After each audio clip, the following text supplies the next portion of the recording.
Há 3.000 anos, em Nínive, alguém registrou em argila histórias que não deveríamos conhecer. Relatos sobre catástrofes universais, céus em chamas e números precisos demais para a época. Essas tabuletas, que resistiram ao tempo e ao incêndio que destruiu a cidade, hoje estão no Museu Britânico. Pequenos fragmentos de argila, aparentemente frágeis, mas que escondem enigmas mais sólidos do que a pedra. Essas inscrições relatam um dilúvio anterior à Bíblia, cálculos astronômicos avançados e, segundo alguns estudiosos, a queda de um asteroide nos Alpes. O que os escribas de Nínive realmente gravaram? Quem lhes deu esse conhecimento incrível? E talvez a última memória de uma civilização desaparecida?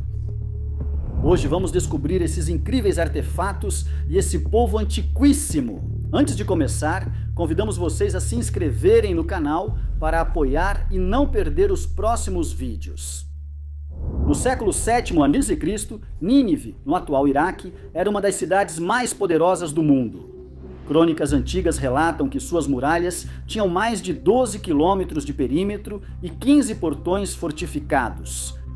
No centro da cidade, erguia-se o Palácio Real de Assurbanipal, último grande soberano assírio. Ele não era só um rei guerreiro. Homem culto e apaixonado por conhecimento, lia e escrevia em várias línguas. Algo raro para um soberano da época. E ele tinha uma ambição que o distinguia de todos os seus predecessores: reunir em um único lugar todo o conhecimento do mundo conhecido. Ele enviou escribas, mensageiros e embaixadores pelo Oriente Próximo com a ordem de copiar e trazer para Nínive todo o texto, manual e relato disponível. Assim surgiu a chamada Biblioteca de Assurbanipal, o maior arquivo da antiguidade, com mais de 30.000 tabuletas de argila em cuneiforme. Uma vasta enciclopédia da Mesopotâmia. Mas o destino de Nínive mudou bruscamente em 612 a.C. Uma coalizão de medos e babilônios cercou a cidade.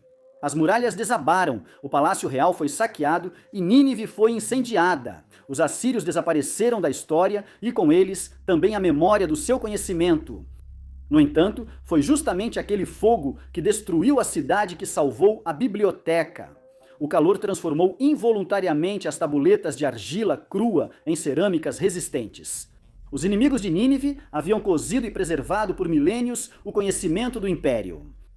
Durante séculos, as ruínas ficaram soterradas pela areia até serem redescobertas no século XIX por um homem.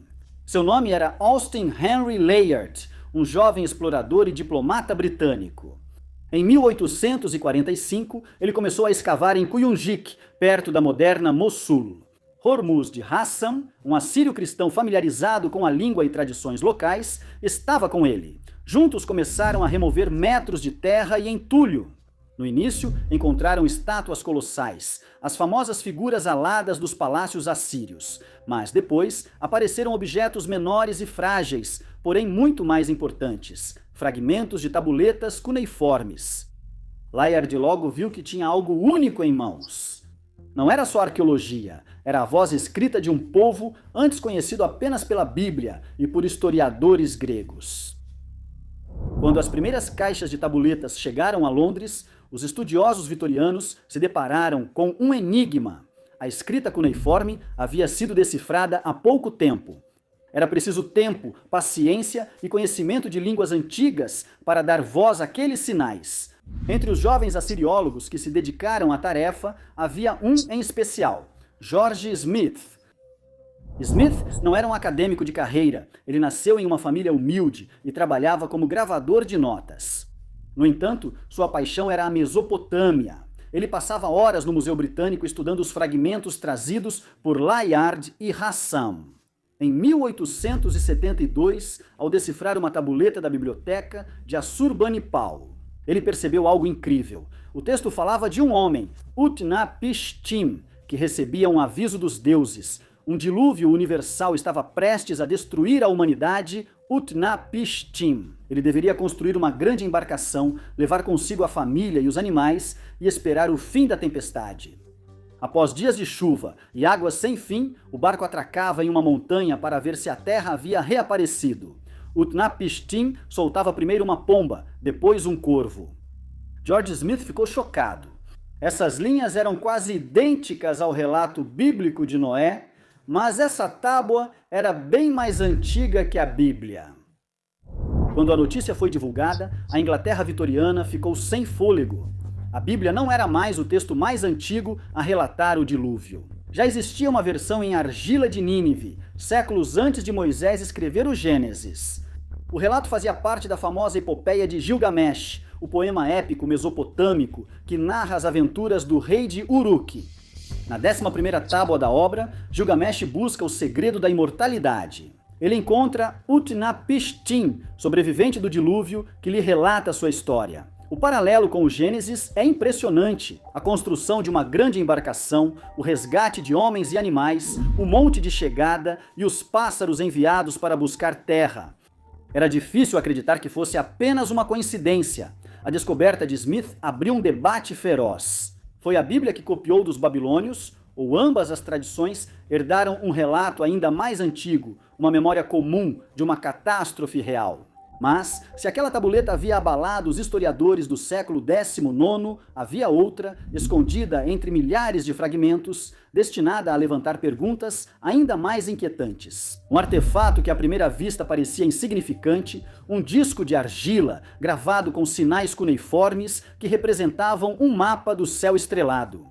Durante décadas, só se via ali um planisfério, mais um exemplo da habilidade mesopotâmica em registrar e prever os astros. Mas em 2008, dois engenheiros britânicos, Alan Bond e Mark Hemsel, decidiram analisá-lo com instrumentos modernos. No entanto, a abordagem deles não foi filológica, mas técnica. Eles trataram a tabuinha como um verdadeiro documento de observação astronômica.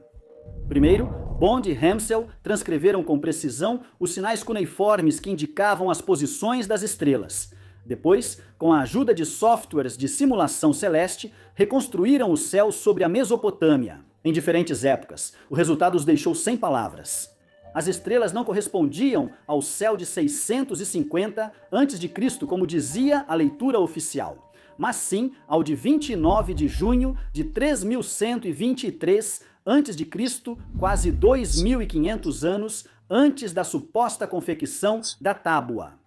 Nesse ponto, surgiam duas perguntas inevitáveis. A primeira, por que representar um céu tão distante no tempo? A segunda, como foi possível calcular com tanta precisão uma data tão remota? Segundo os dois estudiosos, a resposta à primeira pergunta é simples. Aquele céu não era casual, era a memória de uma data importante, um evento que precisava ser lembrado.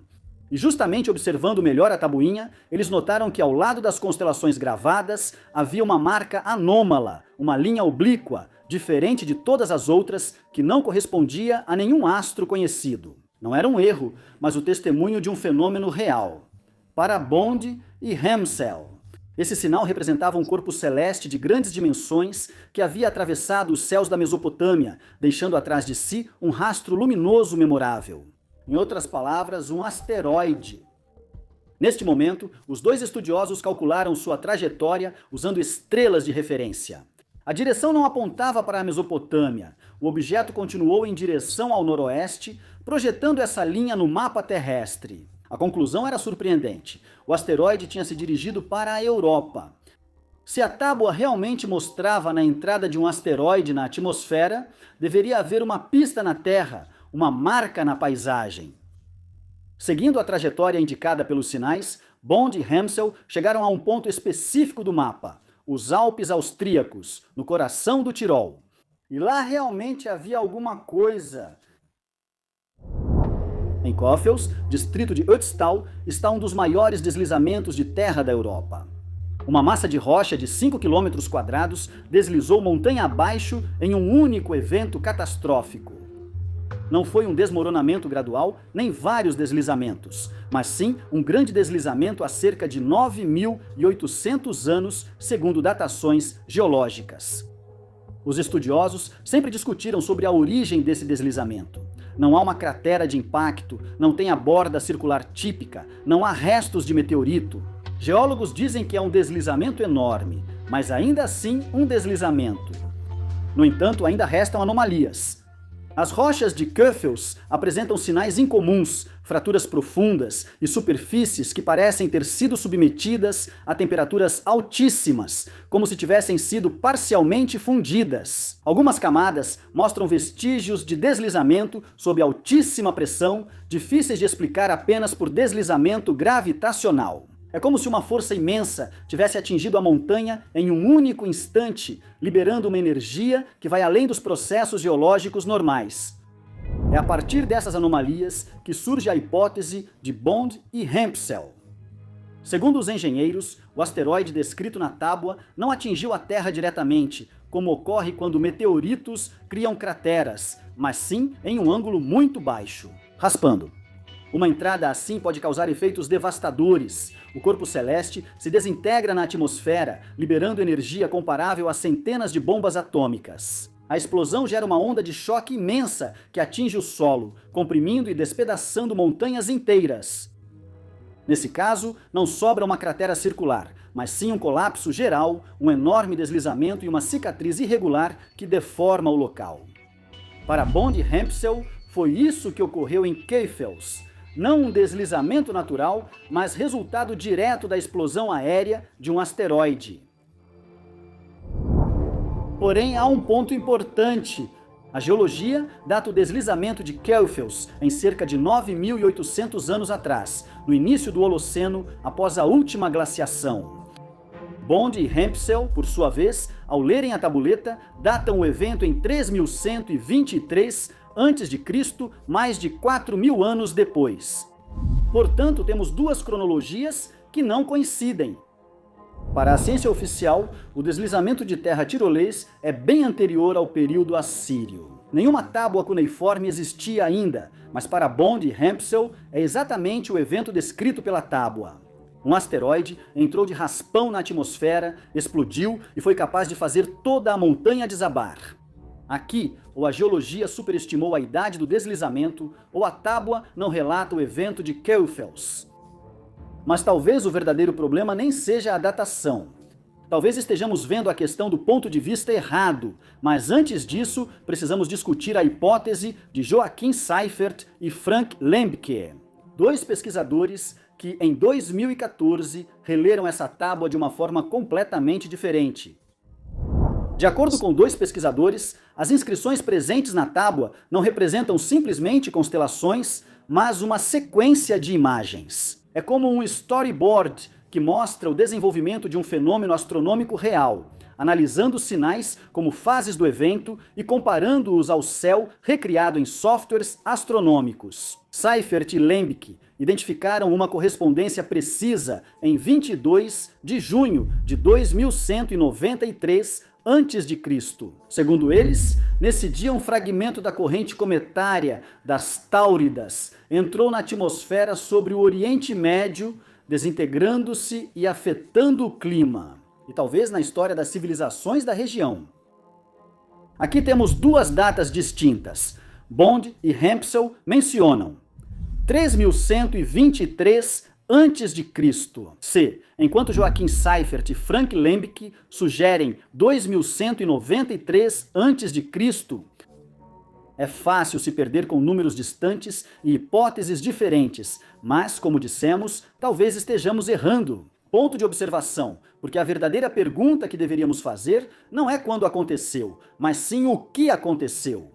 A precisão da datação é incerta, mas a origem do fenômeno apontada por Seifert e Lembke nos dá uma pista valiosa. A corrente cometária das Táuridas, um fenômeno que conhecemos bem porque a Terra ainda o encontra 2 vezes por ano, no verão e no outono. Aos nossos olhos, parece uma chuva de meteoros impressionante, mas escondidos entre esses rastros luminosos há corpos muito maiores, fragmentos capazes não só de iluminar os céus, mas de devastar continentes inteiros. Mas surge uma pergunta inevitável: por que estudiosos modernos não chegam a um acordo? Por que temos datas diferentes, interpretações conflitantes e cronologias incompatíveis?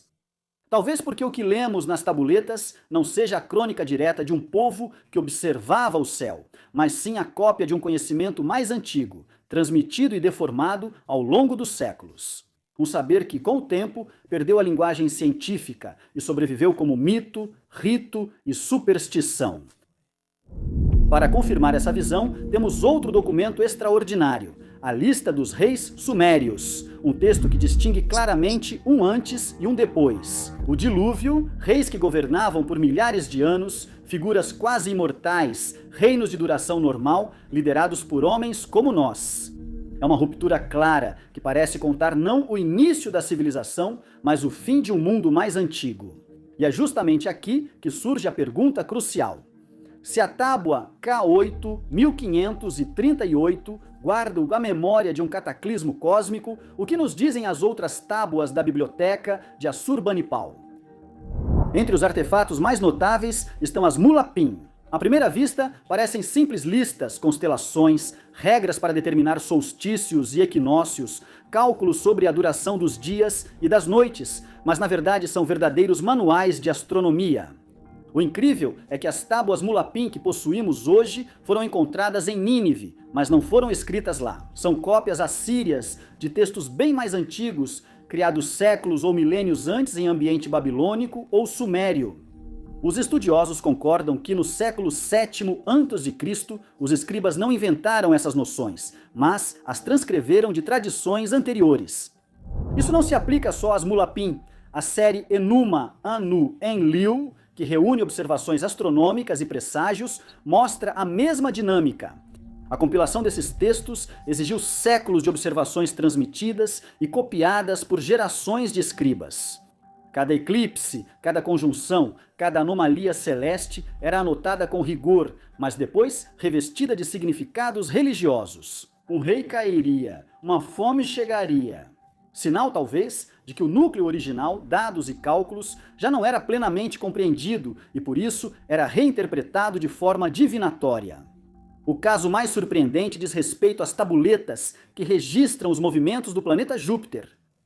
Em 2016, um estudo da Universidade Humboldt de Berlim revelou que alguns escribas mesopotâmicos utilizavam um método matemático extremamente sofisticado, conhecido hoje como método trapezoidal, para calcular o deslocamento do planeta. Um sistema que só surgiria na Europa no século XIV, entre matemáticos de Oxford e Paris, já estava registrado em argila mais de 2000 anos antes. Esses textos não parecem vir de uma civilização nos primeiros passos da ciência. Pelo contrário, parecem ser resultado de um conhecimento herdado e copiado, mas já não totalmente compreendido. Como se os assírios tivessem recebido sob sua guarda os restos de uma tradição científica muito mais antiga, reduzida agora a fragmentos. Juntando todas as pistas, as tábuas de Nínive deixam de ser apenas achados arqueológicos e se tornam janelas para um passado mais complexo que o relatado nos livros de história. E se a lista dos reis sumérios, mitos do dilúvio, tábuas astronômicas e presságios das Enuma, Anu e Enlil fossem apenas relatos dessa transição? Não o começo de uma civilização, mas a memória distorcida do fim. A Terra nos dá indícios concretos. Há cerca de 12.800 anos, o planeta passou por um resfriamento brusco e repentino. O chamado Younger Dryas, segundo alguns pesquisadores, foi provocado pela desintegração na atmosfera de fragmentos de cometa. Aqui a ligação com tudo o que vimos surpreende. Muitos estudiosos acreditam que esses fragmentos eram da mesma corrente cometária das Táuridas, que a Terra cruza 2 vezes por ano. Se isso for realmente verdade, significaria que uma das maiores catástrofes da pré-história aconteceu justamente quando a Terra passava por essa trilha cósmica. Não surpreende que, há milênios, nesses dias do ano, a humanidade celebre a morte. Do Dia dos Mortos no México, ao Samhain dos celtas, até a comemoração dos finados no calendário cristão. Não são simples festas religiosas, mas talvez a lembrança ritual de um evento real, o tempo em que o céu queimou e a terra mudou para sempre. Assim, é válido questionar se sumérios ou assírios não criaram esses conhecimentos, mas apenas conservaram seus vestígios, distorcidos em mitos e rituais de adivinhação. Enquadrar tudo isso dessa forma é revolucionário, porque aquilo que a historiografia oficial nos conta como o amanhecer da civilização humana pode, na verdade, ser o seu crepúsculo. Não o início da cultura, mas o fim de um mundo mais antigo. Apagado por catástrofes cósmicas e preservado apenas em fragmentos, sobre suas cinzas nasceu então a nossa história, alheia ao que a havia precedido. Reconhecemos que essa visão é difícil de aceitar, pois muda totalmente o que acreditávamos sobre nosso passado. Porém, as pistas das tábuas de Nínive, lendas do dilúvio, deslizamentos misteriosos, enigmas astronômicos e anomalias arqueológicas pelo mundo parecem convergir para o mesmo ponto. Fragmentos de argila que resistiram ao tempo e ao fogo são mais que artefatos, são partes de um mosaico global ainda a ser recomposto. Talvez as tábuas não tragam o amanhecer do conhecimento, mas sim a lembrança de um saber perdido. Talvez não sejamos os primeiros a olhar para o céu com temor, esperando o retorno dos cometas. Somos só os mais recentes a fazer isso, achando que nossa civilização foi a primeira. Chegando a este ponto, estamos realmente curiosos para saber a sua opinião. Escreva nos comentários o que você acha. E se você gostou do vídeo e quer apoiar o nosso trabalho, não se esqueça de se inscrever no canal. Deixe seu like e compartilhe. Toda interação sua nos ajuda. É uma maneira concreta de nos ajudar a crescer. Até a próxima história. Obrigado a todos.